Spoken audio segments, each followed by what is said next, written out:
Thank you. ఈ నిజం cinema గురించి ఒక పాయింట్ చెప్పాలి నేను. అందులో ఫాదర్ రోల్ చాలా మంచిది, మంచి పేరు వచ్చింది నాకు కూడా.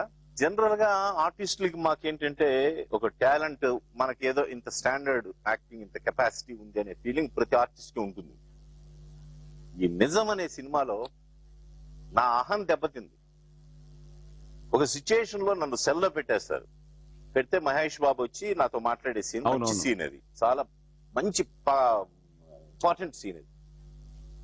మహేష్ బాబు దీన్ని ఏం చేస్తాడో, సరిగ్గా చేస్తాడో లేదో అని నా మనసులో ఉంది.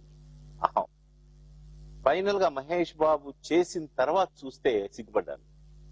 నా అహం దెబ్బతింది. First time and only time in my arrears artist career. అంత బాగా చేశారు. మహేష్ ఒక జలక్ ఇచ్చాడు అనమాట మీకు. So well done Mahesh, wow to you. Okay, ఒక్కటి మిస్ అయ్యారు మీరు. సీతారాం సినిమాలో